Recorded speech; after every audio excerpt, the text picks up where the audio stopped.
இது மகிமை நேரம்.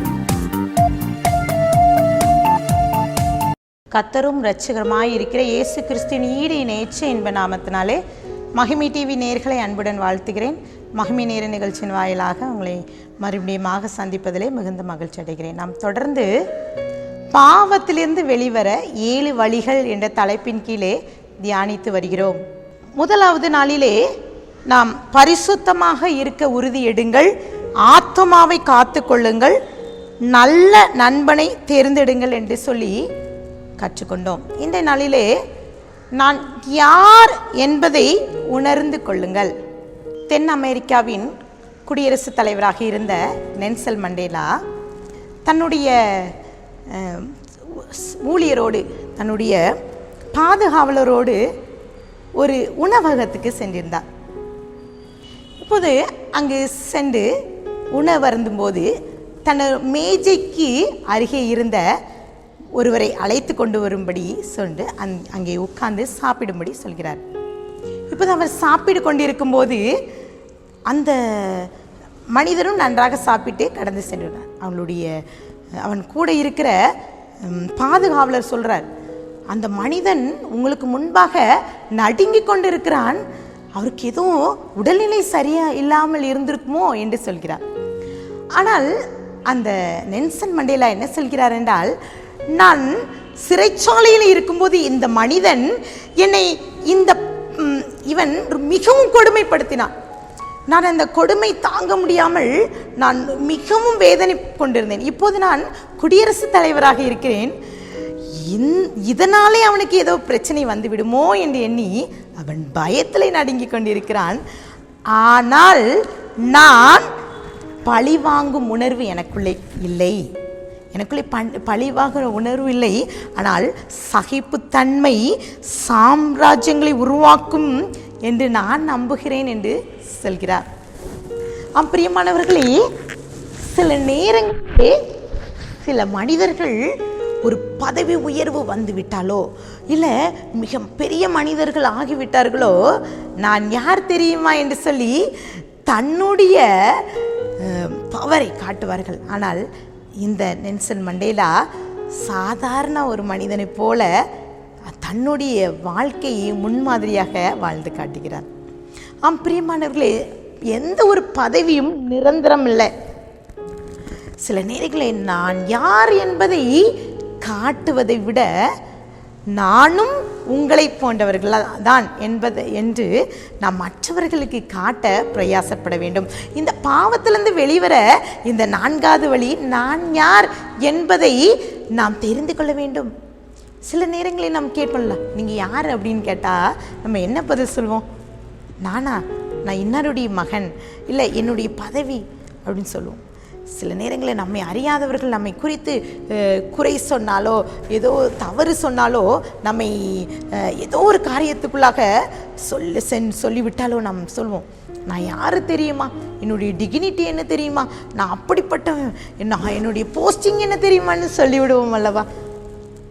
ஆனால் பிரியமானவர்களே, ஆவிக்குரிய வாழ்க்கையிலே நாம் எப்படிப்பட்டவன், நான் யார் என்பதை நாம் உணர்ந்து இருக்கிறோமா? நம்ம யாருங்க? நம்ம ஆண்டவருடைய பிள்ளைகள், செல்ல பிள்ளை. இப்போ உங்கள் பிள்ளை எப்படிப்பட்ட பிள்ளையாக இருக்கணும்னு நினைக்கிங்க? உங்களை போல இருக்கணும்னு நினைக்கிறீங்களா, வேற யாரோ போல இருக்கணும்னு நினைப்பீங்களா? நம்ம வாழ்க்கையில் நம்ம பிள்ளைகள் நம்மளை போல இருக்கணும்னு நினைப்போம். அதே போல் தான் நம் ஆண்டவராகிய இயேசு கிறிஸ்து நம்மை ஒரு செல்ல பிள்ளையாக வச்சிருக்கார். நம் பரிசுத்த கூட்டத்தார், ராஜரீகமான ஆசாரியர்கள். அப்போ நம்ம எப்படி இருக்கணும்? நம்மளுக்குன்னு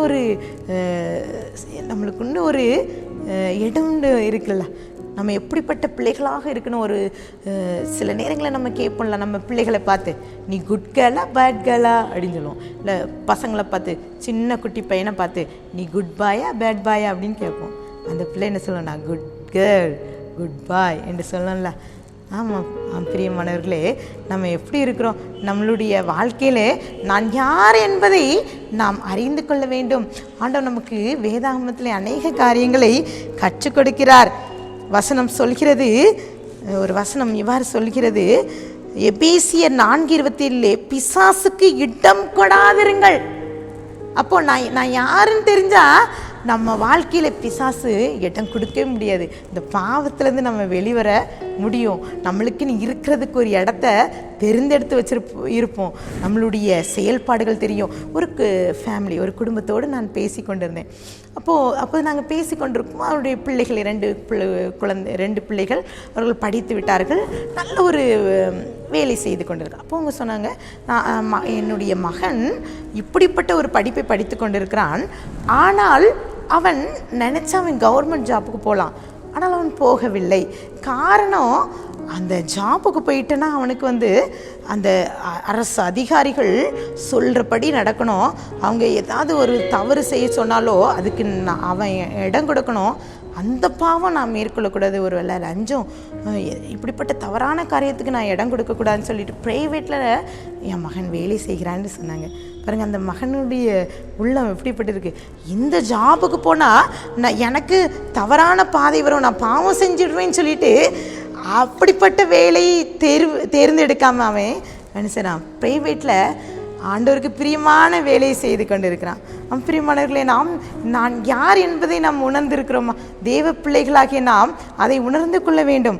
வசனம் இவ்வாறு சொல்கிறது, புறாவை போல கபடச்சவர்களாக இருங்கள்.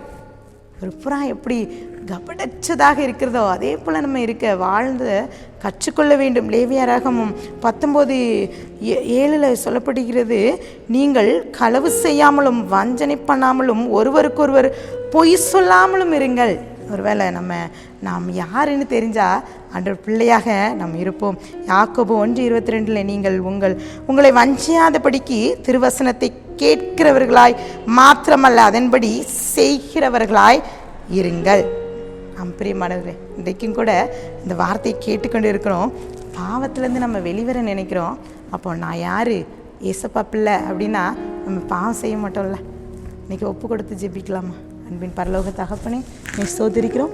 எங்களுக்குள்ளே ஒரு வேளை ஒரு பாவம், இந்த பாவத்தின் காரியத்துக்குள்ளே நாங்கள் சிக்கி தவித்து கொண்டு இருக்கோம். அதுலேருந்து நாங்கள் வெளிவர முடியாதபடி இந்த பாவம் எங்களை மேற்கொண்டு இருக்கிறது இசப்பா.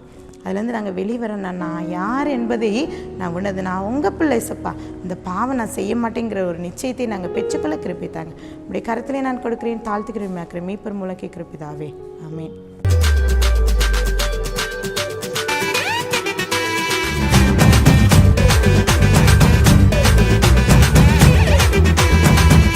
மகிமை மகிமை மகிமை மகிமை